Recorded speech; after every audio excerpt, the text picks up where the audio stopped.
Welcome to another video of കെഫി master. പ്രിയപ്പെട്ട കുട്ടികളെ, കഴിഞ്ഞ ക്ലാസ്സിൽ നമ്മൾ മ്യൂച്വൽ ഇൻഡക്ഷൻ ആണ് ഡിസ്കസ് ചെയ്തത്.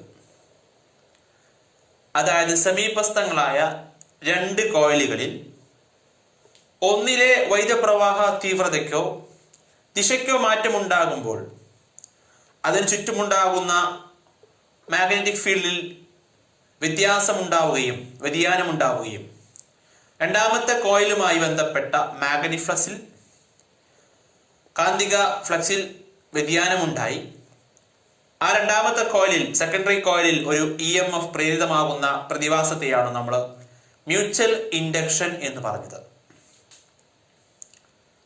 When two coils are kept side by side, if there is a change in intensity of current or direction in the first coil, the magnetic flux around the first coil changes, then an EMF is induced in the secondary coil.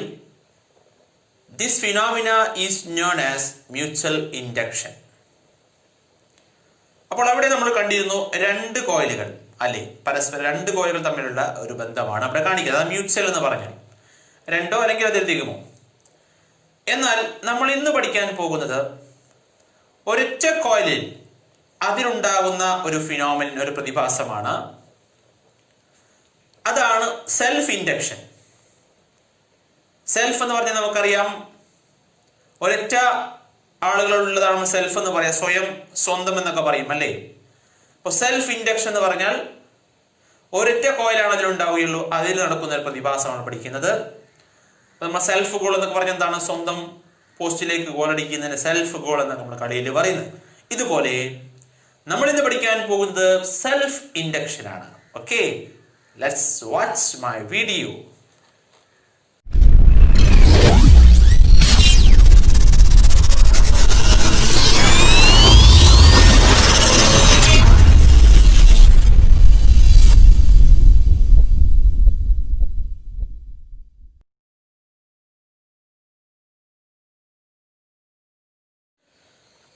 അപ്പോൾ നമ്മൾക്ക് self induction എന്താണെന്ന് പഠിക്കാൻ സിമ്പിളായി ഒരു സർക്യൂട്ടിലൂടെ നമുക്കത് മനസ്സിലാക്കാം. അപ്പോൾ നമ്മൾ പഠിക്കാൻ പോകുന്നത് എന്താണ്? Self induction. അപ്പോൾ ഈ സർക്യൂട്ട് വരയ്ക്കാൻ നമുക്ക് വേണ്ടത് ഒരു സെല്ല് അല്ലെങ്കിൽ ഒരു ബാറ്ററി, 6 വോൾട്ടിന്റെ ബാറ്ററി അല്ലെങ്കിൽ ഒരു സെല്ല് നമുക്ക് 6 വോൾട്ട് DC. ഓക്കെ, DC ആണല്ലോ, കാരണം സെല്ലിന് നമുക്ക് പറയാം DC ആണ്. ഒരു സ്വിച്ച് വേണം, സ്വിച്ച് നമ്മൾ കണക്ട് ചെയ്തു. അതുപോലെ നമുക്കൊരു ബൾബ് വേണം, ബൾബ്. ഓക്കെ, ഒരു ബൾബ് നമ്മൾ കണക്ട് ചെയ്തു. ഇങ്ങനെ കണക്ട് ചെയ്ത ശേഷം നമ്മൾ ഇതിന്റെ മറ്റു രണ്ട് അഗ്രങ്ങൾ നമുക്ക് വേണമെങ്കിൽ AB എന്ന് വിളിക്കാം, ഈ രണ്ട് അഗ്രങ്ങൾ. ഓക്കെ, അപ്പൊ ഈ രൂപത്തിൽ നമ്മൾ ഉണ്ടാക്കി കഴിഞ്ഞാൽ നിങ്ങൾക്ക് പറയാൻ പറ്റുമോ, നമ്മളിവിടെ സ്വിച്ച് ഓൺ ചെയ്താൽ, സ്വിച്ച് ഓൺ ചെയ്താൽ ഈ ബൾബ് ഗ്ലോ ചെയ്യുമോ? ചെയ്യില്ല. നമുക്കറിയാം ഇവിടെ AB എന്ന് പറയുന്ന ഈ രണ്ട് പോയിന്റ് ഓപ്പൺ ആണ്, അഥവാ അത് തമ്മിൽ ബന്ധമില്ല, അത് കണക്ട് ചെയ്യാത്തതുകൊണ്ട് സർക്യൂട്ട് കംപ്ലീറ്റ് അല്ല. അപ്പൊ നമുക്ക് ഇത് കംപ്ലീറ്റ് ആക്കാൻ വേണ്ടിയിട്ട് AB എന്ന് പറയുന്ന എൻഡിൽ നിന്ന് നമുക്ക് ഒരു 1-2 മീറ്റർ നീളമുള്ള ഒരു ഇൻസുലേറ്റഡ് കോപ്പർ വയർ, ഇങ്ങനെ നീളമുള്ള കോപ്പർ വയർ നമ്മളിങ്ങനെ കണക്ട് ചെയ്ത് വിചാരിക്കാം. ഇങ്ങനെ വെച്ച് കഴിഞ്ഞാൽ നമ്മൾ സ്വിച്ച് ഓൺ ചെയ്താൽ ഇപ്പൊ നമുക്ക് കാണാൻ കഴിയും, ഇപ്പൊ സർക്യൂട്ട് കംപ്ലീറ്റ് ആയി. അപ്പൊ കറണ്ട് ഫ്ലോ ചെയ്തുകൊണ്ട് ബൾബ് ഗ്ലോ ചെയ്യും അല്ലെ. സ്വിച്ച് ഓൺ ചെയ്താൽ ബൾബ് ഗ്ലോ ചെയ്യും, സംശയമൊന്നുമില്ല. സാധാരണ രൂപത്തിൽ നമ്മൾ ബൾബ് ഗ്ലോ ചെയ്യുന്ന രൂപത്തിൽ തന്നെ ഗ്ലോ ചെയ്യും. ഇതാണ് ഒബ്സർവേഷൻ. അപ്പോൾ ഇനി നമ്മൾ ഈ സർക്യൂട്ടിൽ ചെറിയൊരു മാറ്റം വരുത്താൻ പോവുകയാണ്. അതെന്താണ്? ഈ AB എന്ന് പറയുന്ന രണ്ട് അഗ്രങ്ങളിൽ നിന്ന് നമ്മൾ കണക്ട് ചെയ്ത ഈ ലോങ് 1-2 മീറ്റർ നീളമുള്ള കോപ്പർ, ഇൻസുലേറ്റഡ് കോപ്പർ വയർ, അതിനെ നമ്മൾ ഒരു ഹെലിക്സ് ടൈപ്പ് അഥവാ സർപ്പിളാകൃതിയിൽ ചുറ്റി അതിനെ ഒരു സോളിനോയിഡ് ആക്കി മാറ്റുന്നു. അതിനെ നമ്മൾ ഒരു സോളിനോയിഡ് ആക്കി മാറ്റി സങ്കല്പിക്കുക, ഇതേ സംഭവം. അപ്പോൾ നമ്മൾ അതിനെ തന്നെ അങ്ങനെ ചുറ്റുമ്പോൾ നമുക്കറിയാം അതിന് നീളത്തിലോ ഒന്നും മാറ്റം വരില്ല, കാരണം അത് തന്നെയാണ് എടുക്കുന്നത്, ആ സെയിം വയറാണ്. അപ്പൊ AB എന്ന ഈ അഗ്രത്തിൽ നമ്മൾ എന്ത് ചെയ്തു? അതിനെ ചുറ്റിയിട്ട് നമ്മൾ സോളിനോയിഡ് ആക്കി മാറ്റി സങ്കല്പിച്ചേ. ഇങ്ങനെ സോളിനോയിഡ് ആക്കി മാറ്റി. ഇങ്ങനെ സോളിനോയിഡ് ആക്കി മാറ്റിയതിന് ശേഷം ഇപ്പോൾ ഇവിടെ എത്ര നീളമുള്ള വയറാണ് എടുത്തിരുന്നത്, അതേ നീളമുള്ള അതേ വയർ തന്നെയാണ് ഉപയോഗിച്ചിരിക്കുന്നത്. സോളിനോയിഡ് ആക്കി മാറ്റിയതിന് ശേഷം നമ്മൾ സ്വിച്ച് ഓൺ ചെയ്താൽ എന്തായിരിക്കും നിരീക്ഷണം? ഈ ബൾബിന്റെ ഗ്ലോയിങ് ഇന്റൻസിറ്റി, പ്രകാശ തീവ്രതയിൽ എന്തെങ്കിലും മാറ്റം നമുക്ക് കാണാൻ സാധിക്കുമോ? സാധിക്കില്ല. ബൾബ് പഴയ പോലെ തന്നെ ഗ്ലോ ചെയ്യും, യാതൊരു സംശയമില്ല. ബൾബ് എന്ത് ചെയ്യുന്നു? പഴയ പോലെ തന്നെ ഗ്ലോ ചെയ്യും. ഓക്കെ, ഇതാണ് നിരീക്ഷണം. ഇനി നമ്മൾ വീണ്ടും ഒരു മാറ്റം വരുത്താൻ പോവുകയാണ്, ഒരു ചേഞ്ച് ഉണ്ടാക്കാൻ പോവുകയാണ് സർക്യൂട്ടിൽ. അതായത് നമ്മൾ 6 വോൾട്ട് ഡി സിക്ക് പകരം നമ്മൾ 6 വോൾട്ട് എ സി നമ്മൾ കൊടുത്തു വിചാരിക്കുക. 6 വോൾട്ട് എ സി കണക്ട് ചെയ്തു. ഓക്കെ, ഇപ്പൊ ഇങ്ങനെ നമ്മൾ 6 വോൾട്ട് എ സി ആക്കി. ഡി സിക്ക് പകരം എന്താക്കി? 6 വോൾട്ട് എ സി. അങ്ങനെ നമ്മൾ വീണ്ടും നമ്മുടെ സ്വിച്ച് ഓൺ ചെയ്തു. 6 വോൾട്ട് എ സി, ഡി സിക്ക് പകരം 6 വോൾട്ട്, ഡി സിക്ക് പകരം 6 വോൾട്ട് എ സി നമ്മൾ കണക്ട് ചെയ്തിട്ട് വീണ്ടും സ്വിച്ച് ഓൺ ആക്കിയെങ്കിൽ എന്തായിരിക്കും നിരീക്ഷണം? യെസ്, നിരീക്ഷണം എന്തായിരിക്കും അറിയോ? ഈ ബൾബിന്റെ ആദ്യം ഉണ്ടായിരുന്ന ഗ്ലോയിങ് ഇന്റൻസിറ്റി, ബൾബിന്റെ പ്രകാശ തീവ്രത ആദ്യം എത്രയാണ് ഉണ്ടായിരുന്നത്?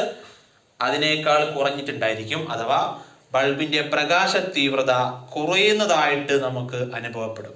ബൾബിന്റെ glowing intensity it will be decreases. അപ്പൊ എന്താണ് ഇവിടെ സംഭവിക്കുന്നത്? എന്തുകൊണ്ടാണ് നമ്മൾ ആദ്യം ഒരു നീളമുള്ള വയർ, 1-2 മീറ്റർ നീളമുള്ള വയർ നമ്മൾ ഈ സർക്യൂട്ടിൽ കണക്ട് ചെയ്തപ്പോൾ ബൾബ് നന്നായിട്ട് പ്രകാശിച്ചിരുന്നു. അതുപോലെ തന്നെ ആ ഡി സി സോഴ്സ് ആയ സെൽ ഉപയോഗിച്ചപ്പോഴാണ് അങ്ങനെ സംഭവിച്ചത് എന്ന് പറഞ്ഞു. അവിടെ നമ്മൾ അതിനെ സോളിനോയിഡ് ആക്കി മാറ്റിയപ്പോഴും മാറ്റമൊന്നുമില്ല, പ്രകാശ തീവ്രതയ്ക്ക് മാറ്റമില്ല. എന്നാൽ നമ്മൾ ആ ഡി സിക്ക് പകരം എ സി സോഴ്സ് ഉപയോഗിച്ചപ്പോൾ, 6 വോൾട്ട് എ സി ഉപയോഗിച്ചപ്പോൾ ബൾബിന്റെ പ്രകാശ തീവ്രതയ്ക്ക് ഒരു കുറവ് അനുഭവപ്പെട്ടു, കുറവ് കാണാൻ സാധിച്ചു. എന്തുകൊണ്ടാണ് ഇങ്ങനെ സംഭവിക്കുന്നത്? നമ്മൾ നേരത്തെ പഠിച്ച അറിവുകൾ വെച്ച് നമുക്ക് പറയാൻ കഴിയുമോ? യെസ്, നമുക്കറിയാം. എന്ത്? അതായത് നമ്മൾ ഇതിലൂടെ, ഈ സോളിനോയിഡിലൂടെ കറണ്ട് പാസ് ചെയ്യുമ്പോൾ അതിന് ചുറ്റും ഒരു മാഗ്നറ്റിക് ഫീൽഡ് പ്രൊഡ്യൂസ് ചെയ്യുന്നുണ്ട്. അത് ഡി സി ആണെങ്കിലും ഉണ്ടാകുന്നുണ്ട്, എ സി കറണ്ട് ആണെങ്കിലും ഉണ്ടാകുന്നുണ്ട്. ഡി സി സോഴ്സ് ആണെങ്കിലും എ സി സോഴ്സ് ആണെങ്കിലും ഈ സോളിനോയിഡിലൂടെ കറണ്ട് പാസ് ചെയ്യുമ്പോൾ അതിന് ചുറ്റും വൈദ്യുതി പ്രവഹിക്കുമ്പോൾ അതിന് ചുറ്റും ഒരു കാന്തിക മണ്ഡലം, ഒരു മാഗ്നറ്റിക് ഫീൽഡ് ഉണ്ടാവും, നമുക്കറിയാം. എന്നാൽ ഡി സി സോഴ്സ് ആകുമ്പോൾ ആ കാന്തിക മണ്ഡലത്തിന്, ആ മാഗ്നറ്റിക് ഫീൽഡിന് എന്തില്ല? വ്യതിയാനം സംഭവിക്കുന്ന മാഗ്നറ്റിക് ഫീൽഡ് അല്ല. അതെന്ത് ചെയ്യുന്നു? അതിന് ചുറ്റുമുണ്ടാകുന്ന മാഗ്നറ്റിക് ഫീൽഡ് എന്താണ്? വ്യതിയാനം സംഭവിക്കാതെ നിശ്ചലമായി നിൽക്കുന്ന ഒരു മാഗ്നറ്റിക് ഫീൽഡ് ആയിട്ട് നമുക്ക് സങ്കല്പിക്കാം. എന്നാൽ എ സി ആകുമ്പോൾ നമുക്കറിയാം അത് വ്യതിയാനം സംഭവിക്കുന്ന മാഗ്നറ്റിക് ഫീൽഡ് ഉണ്ടാക്കുന്ന ഒരു കറണ്ടാണ് എ സി, അല്ലേ? അപ്പോൾ ഈ സോളിനോയിഡിന് ചുറ്റും എന്ത് ചെയ്യുന്നു? വ്യതിയാനം ഉണ്ടാകുന്ന മാഗ്നറ്റിക് ഫീൽഡ്, വ്യത്യാസം ഉണ്ടാകുന്ന കാന്തിക മണ്ഡലം എന്ത് ചെയ്യുന്നു? രൂപപ്പെട്ടുകൊണ്ടേയിരിക്കും. കാരണം എന്താണ്? നമ്മൾ കണക്ട് ചെയ്തിരിക്കുന്നത് 6 വോൾട്ട് എ സി ആണ്. അപ്പൊ എ സി എന്ന് പറഞ്ഞാൽ വേരിയബിൾ കറണ്ട് ആണ്. ഡ്യൂ ടു വേരിയബിൾ കറണ്ട് ഇതിന്റെ ഡയറക്ഷൻ ചേഞ്ച് ചെയ്യുന്നുണ്ട്. അതുപോലെ തന്നെ നമുക്കറിയാം ഇതിന്റെ ഇ എം എഫിന്റെ വാല്യൂ കൂടുകയും കുറയുകയും ഒക്കെ ചെയ്യുന്നുണ്ട്. അപ്പോൾ കറണ്ടിന്റെ സ്ട്രെങ്ത്തിൽ എന്ത് ചെയ്യുന്നു? മാറ്റം ഉണ്ടാകുന്നുണ്ട്. അതുപോലെ തന്നെ ഇതിന്റെ ഡയറക്ഷൻ ചേഞ്ച് ചെയ്യുന്നുണ്ട്, ദിശ മാറുന്നുണ്ട്. അപ്പോൾ ഈ സോളിനോട് ചുറ്റും എന്ത് ചെയ്യുന്നു? അതിന് ചുറ്റും ഉണ്ടാകുന്ന കാന്തിക മണ്ഡലം, മാഗ്നറ്റിക് ഫീൽഡിൽ എന്ത് ചെയ്യുന്നു? അത് മാറ്റം വന്നുകൊണ്ടേയിരിക്കുന്ന കാന്തിക മണ്ഡലമാണ് രൂപപ്പെടുക. അങ്ങനെ മാറ്റമുണ്ടാകുന്ന കാന്തിക മണ്ഡലം ഈ സോളിനോയിഡിന് ചുറ്റും ഉണ്ടാകുമ്പോൾ ആ സോളിനോയിഡ് സ്വയം തന്നെ അതിന് ചുറ്റുമുണ്ടാകുന്ന ആ മാഗ്നറ്റിക് ഫ്ലക്സിൽ എന്ത് ചെയ്യും? ചേഞ്ച് ഉണ്ടാകും. എങ്ങനെ? അതായത് എ സി കണക്ട് ചെയ്യുമ്പോൾ ഈ സോളിനോയിഡ് ചുറ്റും ഉണ്ടാകുന്ന കാന്തിക മണ്ഡലം അത് എന്ത് ചെയ്യുന്നു? സ്വയം തന്നെ ഇങ്ങനെ മാറിക്കൊണ്ടിരിക്കുകയാണല്ലോ, അല്ലെ? വേരിയബിൾ ആയിട്ടുകൊണ്ട് മാറിക്കൊണ്ടിരിക്കുകയാണ്. അപ്പൊ എന്ത് ചെയ്യും? ഈ സോളിനോയിഡ് സ്വയം തന്നെ ഈ കാന്തിക മണ്ഡലത്തെ, ഈ കാന്തിക ഫ്ലക്സിനെ എന്ത് ചെയ്യുന്നു? വിച്ഛേദിച്ച് അതിൽ ചേഞ്ച് ഉണ്ടാക്കുന്നു. ഈ കാന്തിക മണ്ഡലത്തെ, മാഗ്നറ്റിക് ഫീൽഡിനെ അത് വിച്ഛേദിച്ചുകൊണ്ട് അതുമായി ബന്ധപ്പെട്ട കാന്തിക ഫ്ലക്സിൽ എന്ത് ചെയ്യുന്നു? മാഗ്നറ്റിക് ഫ്ലക്സിൽ ഈ സോളിനോയിഡ് സ്വയം തന്നെ ഒരു ചേഞ്ച് ഉണ്ടാക്കുന്നു. അങ്ങനെ ചേഞ്ച് ഉണ്ടാക്കുമ്പോൾ ആ സോളിനോയിഡിൽ സ്വയം തന്നെ ഒരു ഇ എം എഫ് പ്രേരിതമാകുന്നു, ഒരു ഇൻഡ്യൂസ്ഡ് ഇ എം എഫ് പ്രേരിതമാകുന്നു. ആ ഇ എം എഫിന്റെ പ്രത്യേകത എന്താ വെച്ചാൽ നമ്മൾ ഇവിടെ അപ്ലൈ ചെയ്തിരിക്കുന്ന ഈ സർക്യൂട്ടിൽ കൊടുത്തിരിക്കുന്ന ടോട്ടൽ വോൾട്ടേജ് ഉണ്ടല്ലോ, സഫല വോൾട്ടേജിന്റെ എതിർ ദിശയിലായിരിക്കും ഇവിടെ ഉണ്ടാകുന്ന പ്രേരിത E M F, induced E M F നമുക്ക് മനസ്സിലാക്കാം. എന്ന് പറഞ്ഞാൽ induced E M F developed in the solenoid that will be opposed the direction of applied EMF. നമ്മൾ അപ്ലൈ ചെയ്ത ഇ എം എഫിനെ ഒപ്പോസ് ചെയ്യാൻ കഴിയുന്ന ഒരു കഴിവുള്ള അതിന്റെ ഓപ്പോസിറ്റ് ഡയറക്ഷനിലാണ് ഇവിടെ ഈ സോളിനോഡിൽ സ്വയം തന്നെ രൂപപ്പെടുന്ന ഇ എം എഫ് ഉണ്ടാകുന്നത് എന്ന് മനസ്സിലാക്കാം. അതുകൊണ്ട് തന്നെ ഇവിടെ ഈ സോളിനോഡിൽ സ്വയം തന്നെ ഉണ്ടാകുന്ന ആ ഇ എം എഫിനെ നമ്മൾ വിളിക്കുന്ന പേര് ബാക്ക് ഇ എം എഫ് എന്നാണ്. എന്താണ് ബാക്ക് ഇ എം എഫ്? കാരണം നമ്മൾ അപ്ലൈ ചെയ്ത ഈ സർക്യൂട്ടിന്റെ സഫല വോൾട്ടതയെ അത് ഒപ്പോസ് ചെയ്യുകയും അതിന്റെ ഫലമായി ഇതിന് മൊത്തമായി അനുഭവപ്പെടുന്ന സഫല വോൾട്ടത കുറയുകയും ചെയ്യും. ടോട്ടൽ വോൾട്ടേജ് ഈ ബാക്ക് ഇ എം എഫ് കാരണത്താൽ അതിനെ തടയുന്നു. അങ്ങനെ അതിനെന്ത് ചെയ്യുന്നു? അത് സഫല വോൾട്ടത, മൊത്തത്തിലുള്ള വോൾട്ടത ഈ സർക്യൂട്ടിന് കുറയുകയും ചെയ്യുന്നു. അതുകൊണ്ടാണ് ബൾബിന്റെ ഗ്ലോയിങ് ഇന്റൻസിറ്റി AC കണക്ട് ചെയ്തപ്പോൾ ഇവിടെ കുറയാനുള്ള കാരണം. ഈ ഫിനോമിനയാണ് നമ്മൾ എന്ത് വിളിക്കുന്നത്? സെൽഫ് ഇൻഡക്ഷൻ എന്ന് വിളിക്കുന്നത്. എന്താണ് സെൽഫ് ഇൻഡക്ഷൻ? അപ്പൊ എന്താണ് സെൽഫ് ഇൻഡക്ഷൻ എന്ന് നമുക്ക് ഡിഫൈൻ ചെയ്യാം. The change in magnetic flux due to the flow of an AC in a solenoid will generate a back EMF in the same solenoid in a direction of opposite to the applied voltage, applied EMF. This phenomena is known as self induction. അതായത് ഒരു സോളിനോഡിലൂടെ നമ്മൾ AC current pass ചെയ്യുമ്പോൾ, AC current alternating current അതിലൂടെ കടന്നു പോകുമ്പോൾ എന്ത് ചെയ്യും? അതിനു ചുറ്റും മാഗ്നറ്റിക് ഫ്ലക്സിൽ ചേഞ്ച് ഉണ്ടായി ആ സോളിനോഡിൽ സ്വയം തന്നെ ഒരു ബാക്ക് ഇ എം എഫ് ഉണ്ടാവുകയും അത് എന്ത് ചെയ്യുന്നു? നമ്മൾ സർക്യൂട്ടിൽ അപ്ലൈ ചെയ്തിട്ടുള്ള വോൾട്ടേജിനെ അത് ഒപ്പോസ് ചെയ്യുകയും അതിന്റെ ഫലമായി എന്ത് ചെയ്യുന്നു? ആ സഫല വോൾട്ടത കുറയുകയും ചെയ്യുന്നു. ഈ പ്രതിഭാസമാണ് സെൽഫ് ഇൻഡക്ഷൻ എന്ന് വിളിക്കുന്നത്. അപ്പോൾ എന്താ പറഞ്ഞത്? When AC passes through a solenoid, a changing magnetic field is generated around it. Due to this, an induced EMF is generated inside the solenoid. This induced EMF is in a direction opposite that applied voltage on the coil. Hence, this is a back EMF. This back EMF reduces the effective voltage in the circuit. അതായത് നമ്മുടെ സോളിനോഡിലെ AC കടന്നു പോകുന്നു വിചാരിക്കാം. അപ്പൊ എന്ത് ചെയ്യുന്നു? അതിന് ചുറ്റും ഒരു വ്യതിയാനം ഉണ്ടാകുന്ന കാന്തിക മണ്ഡലം ഉണ്ടാകുന്നു. അപ്പോൾ ഈ കാന്തിക മണ്ഡലം എന്ത് ചെയ്യും? അത് വ്യതിയാനം ഉണ്ടാകുന്ന ഈ കാന്തിക മണ്ഡലം അതെന്ത് ചെയ്യുന്നു? ഈ സോളിനോഡിൽ സ്വയം തന്നെ ഒരു ഇൻഡ്യൂസ്ഡ് EMF, പ്രേരിത EMF ഉണ്ടാക്കുന്നു. ഈ പ്രേരിത EMF എപ്പോഴും എന്തായിരിക്കും? നമ്മൾ അപ്ലൈ ചെയ്യുന്ന വോൾട്ടേജ് അതിന് ഓപ്പോസിറ്റ്, അതിന്റെ എതിർ ദിശയിലായിരിക്കും. അതുകൊണ്ടാണ് ഇതിനെ ബാക്ക് ഇ എം എഫ് എന്ന് വിളിക്കുന്നത്. ഈ ബാക്ക് ഇ എം എഫ് എന്ത് ചെയ്യുന്നു? സഫല വോൾട്ടത, സർക്യൂട്ടിന്റെ മൊത്തത്തിലുള്ള വോൾട്ടത കുറക്കുകയും ചെയ്യും. ഓക്കെ, ഈ പ്രതിഭാസമാണ് സെൽഫ് ഇൻഡക്ഷൻ എന്ന് പറയുന്നത്. അപ്പോൾ നമ്മളിപ്പോ തുടക്കം മുതൽ പറഞ്ഞ കാര്യങ്ങൾ നമുക്ക് രണ്ട് സർക്യൂട്ടായി വരച്ച് അതിന്റെ പ്രത്യേകത നമുക്ക് മനസ്സിലാക്കാം. ഓക്കെ, അപ്പൊ ഇത് രണ്ട് സർക്യൂട്ടുകൾ കൊടുത്തിരിക്കുന്നു, കണ്ടില്ലേ? അതായത് ഒന്നിൽ നമുക്കറിയാം, അതിൽ ഒന്നാമത്തെ ഫിഗറിൽ നമുക്ക് കാണാൻ കഴിയും 6 വോൾട്ട് DC ആണ്. അതുപോലെ സോളിനോയിഡ് ഉണ്ട്, അതുപോലെ ബൾബ് 3 വാട്ടിന്റെ ബൾബ് ഉണ്ട്, സ്വിച്ച് ഉണ്ട്. രണ്ടാമത്തെ ഫിഗറിൽ എന്തുണ്ട്? 6 വോൾട്ട് AC ആണ് കറണ്ടിന്റെ സോഴ്സ്. അതുപോലെ തന്നെ സോളിനോയിഡ് ഉണ്ട്, അതിനുള്ളിൽ സോഫ്റ്റ് അയൺ റോഡും ഉണ്ട്, സോഫ്റ്റ് അയൺ കോർ ഉണ്ട്, പച്ചിരുമ്പ് കോർ ഉണ്ട്. അതുപോലെ തന്നെ 3 വാട്ടിന്റെ ബൾബുമാണ്, സ്വിച്ചും ഉണ്ട്. ഈ രണ്ട് സർക്യൂട്ടും നമുക്ക് കാണാൻ കഴിയും. ഇത് രണ്ടിലെയും സ്വിച്ച് ഓൺ ചെയ്താൽ എന്താണ് നമ്മൾ നിരീക്ഷണം? ഈ രണ്ട് സർക്യൂട്ടിലും ആ സോളിനോട് ചുറ്റും മാഗ്നറ്റിക് ഫീൽഡ് ഉണ്ടാകുന്നത് ഏതിലായിരിക്കും? കാന്തിക മണ്ഡലം ഉണ്ടാകുന്നത് ഏത് സർക്യൂട്ടിലായിരിക്കും? എയിലാണോ ബിയിലാണോ? യെസ്, രണ്ടിലും ഉണ്ടാകും കാന്തിക മണ്ഡലം. രണ്ടിനും ചുറ്റും, രണ്ട് സോളിനോട് ചുറ്റും കാന്തിക മണ്ഡലം രൂപപ്പെടും, അല്ലേ? എന്നാൽ വ്യതിയാനം സംഭവിക്കുന്ന കാന്തിക മണ്ഡലം രൂപപ്പെടുന്നത് ഏതിലായിരിക്കും? യെസ്, രണ്ടാമത്തെ ഫിഗറിലായി ബിയിലായിരിക്കും, അഥവാ 6 വോൾട്ട് AC കണക്ട് ചെയ്തില്ലായിരിക്കും. കാരണം അതിന് ചുറ്റുമുണ്ട AC ആകുമ്പോഴാണ് നമുക്കറിയാം അതാണ് വേരിയബിൾ കറണ്ട് ആണ്, വ്യതിയാനം ഉണ്ടാകുന്ന കറണ്ട് ആണ്. അതുകൊണ്ട് എന്ത് ചെയ്യുന്നു? ആ AC കണക്ട് ചെയ്തിരിക്കുന്ന സർക്യൂട്ടിലെ സോളിനോഡിന് ചുറ്റും വ്യതിയാനം ഉണ്ടാകുന്ന കാന്തിക മണ്ഡലം മാഗ്നറ്റിക് ഫീൽഡ് പ്രൊഡ്യൂസ് ചെയ്തുകൊണ്ടേയിരിക്കും. അതിന്റെ ഫലമായി അതിലെന്ത് ചെയ്യും, ഒരു EMF AC ഉണ്ടാകും. എന്നാൽ DC കണക്ട് ചെയ്തതിൽ ഉണ്ടാകുമോ? ഇല്ല. DC നമ്മൾ സോളിനോഡ് ആക്കിയാലും അല്ലെങ്കിലും DC ആണെങ്കിൽ അതിൽ ഒരു വയറിലൂടെ കടന്നു പോകുന്ന രൂപത്തിൽ തന്നെയാണ് DC ഉണ്ടാവുക. അതിലെന്തുണ്ടാവില്ല, ബാക്ക് EMF ഉണ്ടാവില്ല. എന്നാൽ AC എന്ത് ചെയ്യുന്നു, ഒരു ബാക്ക് EMF ഉണ്ടാകും. ഒരു ബാക്ക് EMF പ്രൊഡ്യൂസ് ചെയ്യുന്നു. ആ ബാക്ക് EMF നമ്മൾ അപ്ലൈ ചെയ്ത 6 വോൾട്ട് AC ദിശയെ അതിന്റെ ഓപ്പോസിറ്റ് ദിശയിലായിരിക്കും. അത് അതിനെ ഓപ്പോസ് ചെയ്തുകൊണ്ടിരിക്കും. അതിന്റെ ഫലമായിട്ട് ബൾബിന്റെ പ്രകാശ തീവ്രത കുറയുന്നു. അങ്ങനെ ബൾബിന്റെ ഗ്ലോയിങ് ഇന്റൻസിറ്റി കുറയുന്നതായിട്ട് നമുക്ക് അനുഭവപ്പെടുന്നു. അപ്പൊ ഇവിടെ സോഫ്റ്റ് അയൺ കോർ ഇൻസിഡന്റ് തന്നെ. എന്താണ് സോഫ്റ്റ് അയൺ കോറിന്റെ പ്രത്യേകത? സോഫ്റ്റ് അയൺ കോർ ഇല്ലാതെ നമ്മൾ നേരത്തെ സർക്യൂട്ട് വരച്ചത്. അപ്പോൾ ആ സർക്യൂട്ടിലേക്ക് നമ്മൾ ഒരു സോഫ്റ്റ് അയൺ കോർ ഇൻസേർട്ട് ചെയ്ത് സങ്കല്പിക്കാം. അപ്പൊ എന്താ സംഭവിക്കാലോ, സോഫ്റ്റ് അയൺ കോർ അഥവാ പച്ചിരുമ്പ് കോർ നമ്മൾ സോളിനോഡ് ഉള്ളിലേക്ക് വെച്ചാൽ ഈ സർക്യൂട്ടിലെ പോലെ വെച്ച് കഴിഞ്ഞാൽ AC ആയിരിക്കണം. പ്രത്യേകം ശ്രദ്ധിക്കുക, രണ്ടാമത്തെ സർക്യൂട്ടിനെ കുറിച്ച് നമ്മൾ പറയുന്നത്. അപ്പോൾ ഇതില് നമ്മൾ സോഫ്റ്റ് അയൺ കോർ ഇൻസേർട്ട് ചെയ്താൽ ആദ്യം സോഫ്റ്റ് അയൺ കോർ ഇൻസേർട്ട് ചെയ്തതിന് മുമ്പുണ്ടായിരുന്ന പ്രകാശ തീവ്രതയും സോഫ്റ്റ് അയൺ കോർ ഇൻസേർട്ട് ചെയ്തതിന് ശേഷമുള്ള പ്രകാശ തീവ്രത നമ്മൾ നിരീക്ഷിച്ചു കഴിഞ്ഞാൽ നമുക്ക് കാണാൻ കഴിയും സോഫ്റ്റ് അയൺ കോർ ഇൻസേർട്ട് ചെയ്യുമ്പോൾ വീണ്ടും ബൾബിന്റെ പ്രകാശ തീവ്രത വീണ്ടും കുറയുന്നതായിട്ട് നമുക്ക് മനസ്സിലാക്കാം. എന്തുകൊണ്ട്? The bulb glowing intensity again decreases, again reduced.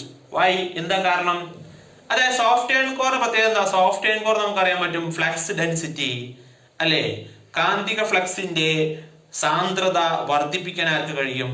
നമ്മുടെ സോഫ്റ്റ് അയൺ കോറിന് കഴിയും. അപ്പൊ എന്ത് ചെയ്യും, അതിലൂടെ കൂടുതൽ മാഗ്നറ്റിക് ഫ്ലക്സിനെ പാസ് ചെയ്യിപ്പിക്കാൻ, പെർമിയബിലിറ്റി കൂടുതൽ മാഗ്നറ്റിക് ഫ്ലക്സിനെ അതിലൂടെ കടത്തിവിടാൻ കഴിയുന്ന ആളാണ് സോഫ്റ്റ് അയൺ കോർ.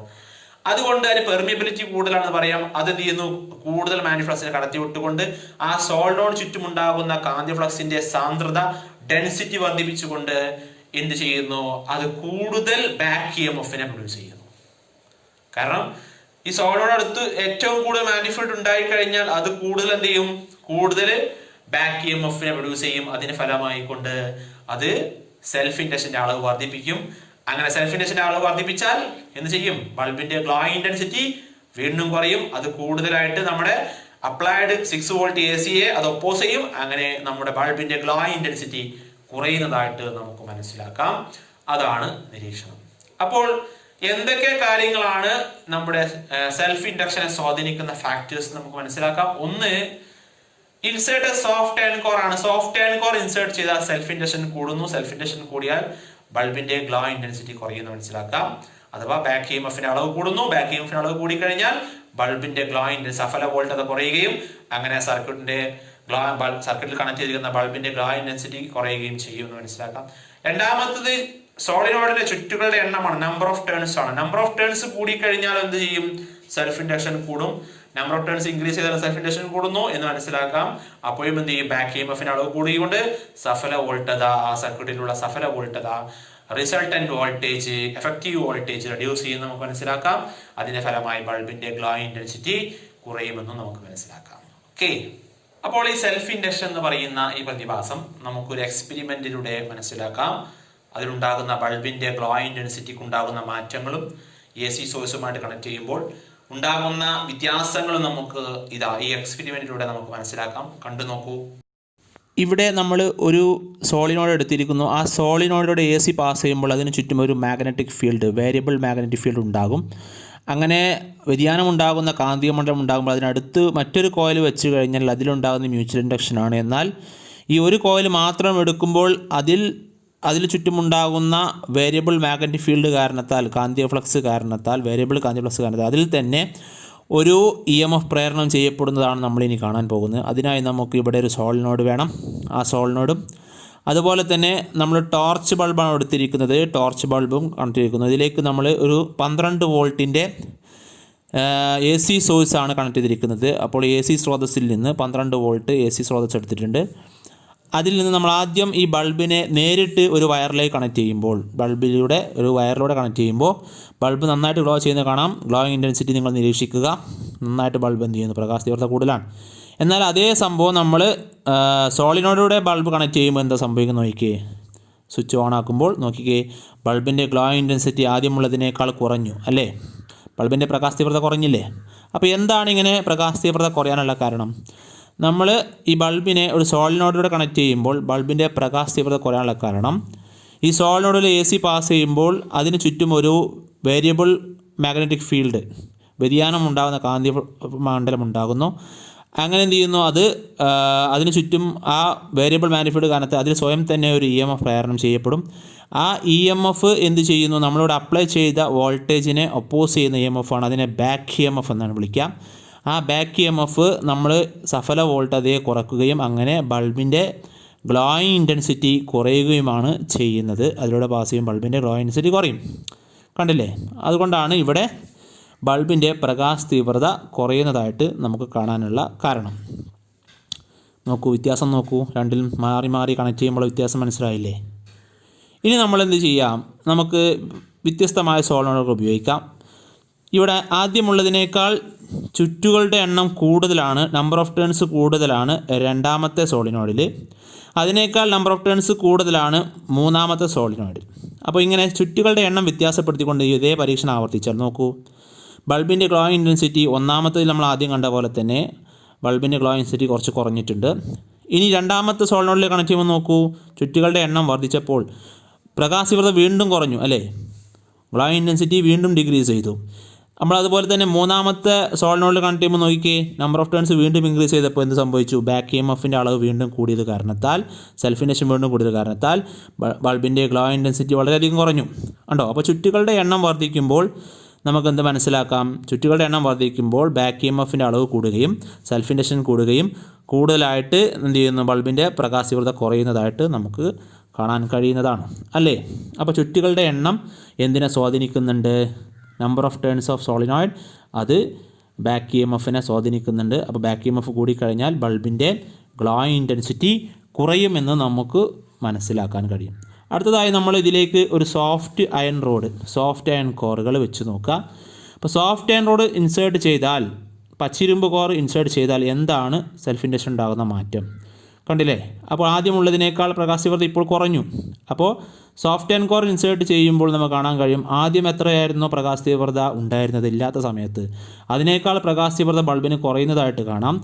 അപ്പോൾ സോഫ്റ്റ് അയൺ കോർ ഇൻസേർട്ട് ചെയ്യുമ്പോൾ എന്ത് മനസ്സിലായി? സെൽഫ് ഇൻഡക്ഷൻ കൂടുകയാണ്, അഥവാ ബാക്ക് EMFൻ്റെ അളവ് വീണ്ടും കൂടുകയാണ്. അങ്ങനെ പ്രകാശ തീവ്രത, ബൾബിൻ്റെ പ്രകാശ തീവ്രത വീണ്ടും കുറയുന്നതായിട്ട് നമുക്ക് മനസ്സിലാക്കാം.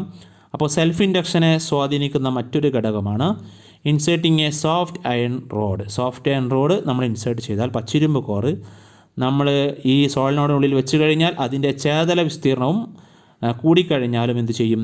ബാക്ക് EMFൻ്റെ അളവ് കൂടുകയും അങ്ങനെ സെൽഫ് ഇൻഡക്ഷൻ വർദ്ധിക്കുകയും ബൾബിൻ്റെ ഗ്ലോയിങ് ഇൻറ്റൻസിറ്റി കുറയുകയും ചെയ്യുമെന്ന് മനസ്സിലാക്കാം. അപ്പോൾ രണ്ട് കാര്യങ്ങളാണെന്ന്, നമ്പർ ഓഫ് ടേൺസ് ആണ്, രണ്ടാമത്തെ പച്ചിരുമ്പ് കോറിൻ്റെ പ്രസൻസ് ആണ് സെൽഫ് ഇൻഡക്ഷനെ സ്വാധീനിക്കുന്ന രണ്ട് ഘടകങ്ങൾ നമുക്ക് മനസ്സിലാക്കാം. ഇനി സെൽഫ് ഇൻഡക്ഷൻ മുഖേന പ്രവർത്തിക്കുന്ന ഒരു ഇലക്ട്രിക്കൽ കോമ്പണന്റ്, ഇലക്ട്രിക്കൽ ഡിവൈസ് എന്ന് നമുക്ക് വേണമെങ്കിൽ പറയാം, അതാണ് ഇൻഡക്ടർ. എന്താണ്? ഇൻഡക്ടേഴ്സ് എന്നാണ് അതിനെ വിളിക്കുന്നത്. എന്താണ് ഇൻഡക്ടേഴ്സ് എന്നറിയോ? An inductor is an insulated copper wire wound in an helical shape. Helical shape അഥവാ സോളിനോയിഡിന്റെ രൂപത്തിൽ ചുറ്റിയെടുത്ത ഇൻസുലേറ്റഡ് കോപ്പർ വയറുകളെയാണ് നമ്മൾ എന്ത് വിളിക്കുന്നത്? ഇൻഡക്ടേഴ്സ് എന്ന് വിളിക്കുന്നത്. സോളിനോയിഡ് തന്നെയാണ് ഇൻഡക്ടർ. ഓക്കെ, അപ്പോൾ ഈ ഇൻഡക്ടറുകൾ നമ്മുടെ സർക്യൂട്ടുകളിൽ, AC സർക്യൂട്ടുകളാണ് പ്രധാനമായിട്ട് ഉപയോഗിക്കാം. എന്തിനാണ് ഉപയോഗിക്കുന്നത്? Inductors are the coil used to oppose the change in electrical current in a circuit. ഒരു സർക്യൂട്ടിൽ എന്ത് ചെയ്യുന്നു? അതിലുണ്ടാകുന്ന വൈദ്യുതപ്രവാഹ തീവ്രതയിൽ ഉണ്ടാകുന്ന മാറ്റങ്ങളെ തടയാൻ വേണ്ടി ഉപയോഗിക്കുന്ന കോയിലുകളാണ്. വൈദ്യുതിക്കുണ്ടാകുന്ന മാറ്റങ്ങളെ തടയാൻ വേണ്ടി, സർക്യൂട്ടിൽ ഉണ്ടാകുന്ന വൈദ്യുതിക്കുണ്ടാകുന്ന മാറ്റങ്ങളെ ഒപ്പോസ് ചെയ്യാൻ, തടയാൻ വേണ്ടിയിട്ടാണ് ഇൻഡക്ടേഴ്സ് ഉപയോഗിക്കുന്നത്. They are used to reduce current in a circuit. ഒരു സർക്യൂട്ടിലെ കറണ്ട് കുറക്കാൻ നമ്മൾ ഇൻഡക്ടേഴ്സ് ഉപയോഗിക്കുന്നു. നമ്മുടെ ആ ഡിസൈഡ് വാല്യൂ നമുക്ക് എത്രത്തോളം കറണ്ട് കുറയ്ക്കണം അതിനനുസരിച്ച് നമുക്ക് എന്ത് ചെയ്യാം? വ്യത്യസ്തമായ ഇൻഡക്ടറുകൾ ഉപയോഗിക്കാം. അതിനുണ്ടാകുന്ന പ്രത്യേകത എന്താ വെച്ചാൽ വിത്തൗട്ട് ലോസ് ഓഫ് പവർ, ഒരു പവർ ലോസ് ഉണ്ടാവില്ല ഇൻഡക്ടറുകൾ ഉപയോഗിച്ച് കഴിഞ്ഞാൽ. അപ്പൊ എന്താണ്? They are used to reduce the current in a circuit to the desired value without loss of power. പവറിന് ലോസ് ഇല്ലാതെ നമ്മൾ സർക്യൂട്ടിലെ കറണ്ട് കുറയ്ക്കാൻ ഉപയോഗിക്കുന്ന ഒരു കോമ്പണന്റ് ആണെന്ത്? ഇൻഡക്ടർ എന്ന് മനസ്സിലാക്കാം. അപ്പൊ ഇൻഡക്ടർ സാധാരണ AC സർക്യൂട്ടിലാണ് വളരെയധികം വൈഡായിട്ട് നമ്മൾ ഉപയോഗിക്കാറ്. അതിന് കാരണം എന്താണ്? നമുക്കറിയാം, AC-യിലാണ് സെൽഫ് ഇൻഡക്ഷൻ ആപ്ലിക്കേഷൻ ഉള്ളത് അല്ലേ? അപ്പൊ സെൽഫ് ഇൻഡക്ഷൻ മുഖേനയാണ് ഇൻഡക്ടേഴ്സുകൾ എന്ത് ചെയ്യുന്നത്? സെൽഫ് ഇൻഡക്ഷൻ ഉണ്ടാക്കിയിട്ടാണ് ഇൻഡക്ടറുകൾ നമ്മുടെ നമ്മുടെ സർക്യൂട്ടിലെ കറണ്ട് റെഡ്യൂസ് ചെയ്യുന്നത്. അതിനാൽ തന്നെ എന്തില്ല, ഒരു ലോസ് ഓഫ് പവർ ഇല്ല. ബാക്ക് EMF പ്രൊഡ്യൂസ് ചെയ്തിട്ടാണല്ലോ എന്ത് ചെയ്യുന്നത്, കറണ്ടിനെ നമ്മൾ അപ്ലൈ ചെയ്ത EMF വോൾട്ടേജിനെ ഈ ബാക്ക് EMF ഒപ്പോസ് ചെയ്യുന്നത്. അത് കാരണത്താൽ അവിടെ ഒരു ലോസ് ഓഫ് പവർ ഇല്ല എന്ന് മനസ്സിലാക്കാം. നമുക്കറിയാം കറണ്ട് കുറക്കാൻ വേണ്ടി നമ്മൾ ഉപയോഗിക്കുന്ന മറ്റൊരു കോമ്പണന്റ് ആണ് റെസിസ്റ്റർ, അല്ലെ, പ്രതിരോധകങ്ങൾ ഉപയോഗിച്ച് കഴിഞ്ഞാൽ എന്ത് ചെയ്യും, നമുക്കറിയാൻ പറ്റും അവിടെയും കറണ്ടിന്റെ അളവിന് കുറക്കാൻ കഴിയും. നമ്മൾ ഫസ്റ്റ് ചാപ്റ്ററിൽ കണ്ടു കഴിഞ്ഞു റെസിസ്റ്റേഴ്സിലെ പാരലൽ സീരീസ് ആയിട്ട് കണക്ട് ചെയ്യുന്ന. അപ്പൊ അവിടെ റെസിസ്റ്റേഴ്സ് ഉപയോഗിച്ചാലും കറണ്ട് റെഡ്യൂസ് ചെയ്യാൻ കഴിയുമെങ്കിൽ എന്താണ് ഇവ തമ്മിലുള്ള വ്യത്യാസം, എന്താണ് അപ്പോൾ അതുകൊണ്ടുള്ള ഇൻഡക്ടർ ഉപയോഗിക്കുമ്പോൾ അഡ്വാൻറ്റേജ് എന്താണ്? അത് ഇത് തന്നെയാണ് നമ്മൾ പറഞ്ഞത്. എന്താണ്, എനർജി ലോസ് ഇല്ല, അഥവാ ലോസ് ഓഫ് പവർ ഇല്ല ഇൻഡക്ടർ ഉപയോഗിക്കുമ്പോൾ. എന്നാൽ റെസിസ്റ്റേഴ്സ് ഉപയോഗിക്കുമ്പോൾ, പ്രതിരോധകങ്ങൾ ഉപയോഗിക്കുമ്പോൾ എന്ത് സംഭവിക്കും, ഹീറ്റ് ആയിട്ട് എനർജി ലോസ് ഉണ്ടായിരിക്കും. അപ്പോൾ റെസിസ്റ്റേഴ്സ് എന്ത് ചെയ്യും, ചൂടായിട്ട് അതിൽ നിന്ന് എന്ത് ചെയ്യുന്നു, ഹീറ്റ് എനർജി ഉണ്ടാവും. അക്കോർഡിംഗ് ടു ജൂൾസ് ലോ പ്രകാരമുള്ള ഹീറ്റ് എനർജി ആയിട്ട് എന്ത് ചെയ്യുന്നു, അവിടെ പവർ ലോസ് ഉണ്ടാകുന്നുണ്ട്. എന്നാൽ ഇൻഡക്ടർ ഉപയോഗിക്കുമ്പോൾ അവിടെ സെൽഫ് ഇൻഡക്ഷൻ ആയതുകൊണ്ട് പവർ ലോസ് ഇല്ല എന്ന് നമുക്ക് പറയാം. എന്നാൽ നമുക്കറിയാം DC സോഴ്സിൽ എന്ത് പറ്റില്ല, ഇൻഡക്ടർ പറ്റില്ല. അവിടെ എന്തേ പറ്റുള്ളൂ, DC സോഴ്സിൽ റെസിസ്റ്ററിന്റെ കറണ്ടിനെ കുറക്കാൻ പറ്റുള്ളൂ. എന്തുകൊണ്ടാണ് DC സർക്യൂട്ടുകളിൽ എന്തുകൊണ്ട് ഇൻഡക്ടറുകൾ ഉപയോഗിക്കുന്നില്ല? നേരത്തെ പറഞ്ഞില്ലേ, DC-ക്ക് എന്തില്ല, സെൽഫ് ഇൻഡക്ഷൻ ഇല്ല. അപ്പോൾ DC-ക്ക് നമുക്ക് സെൽഫ് ഇൻഡക്ഷൻ അനുഭവപ്പെടുന്നില്ല, അതിന്റെ അപ്ലിക്കേഷൻ ഇല്ല. അതുകൊണ്ടാണ് നമ്മൾ DC സോഴ്സിൽ ഇൻഡക്ടറുകൾ ഉപയോഗിക്കാതിരിക്കുന്നത്. മനസ്സിലായില്ലേ? ഇതാണ് ഇൻഡക്ടറുടെ പ്രത്യേകത. അപ്പൊ അതിന്റെ ചിത്രവും കാര്യങ്ങളൊക്കെ നിങ്ങൾ നോക്കുക. നമ്മുടെ പല ഡിവൈസുകളും ഇൻഡക്ടറുകൾ ഉപയോഗിക്കാറുണ്ട്.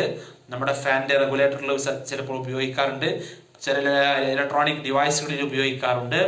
അതുപോലെ തന്നെ നമ്മൾ റേഡിയോകളിൽ ഉപയോഗിക്കുന്നു. നമ്മളെ സ്റ്റേഷൻ മാറ്റാൻ വേണ്ടി കൊണ്ടൊക്കെ നമ്മൾ ഉപയോഗിക്കുന്ന റേഡിയോകളിൽ എന്ത് ചെയ്യുന്നു, ഉപയോഗിച്ചിരുന്നു. ഇതാണ് ഇൻഡക്ടറുകൾ. ആ ഇൻഡക്ടറുകൾ പല ആപ്ലിക്കേഷൻസും ഉണ്ട് എന്ന് മനസ്സിലാക്കുക. നിങ്ങൾ ആദ്യമായിട്ടാണ് എൻ്റെ ചാനൽ കാണുന്നതെങ്കിൽ സബ്സ്ക്രൈബ് ബട്ടൺ ക്ലിക്ക് ചെയ്യുക, അതിനടുത്തുള്ള ബെൽ ബട്ടൺ എനേബിൾ ചെയ്യുക. നിങ്ങൾ ലൈക്ക് ചെയ്യണം, കമൻറ്റ് ചെയ്യണം, കൂട്ടുകാർക്ക് ഷെയർ ചെയ്യണേ.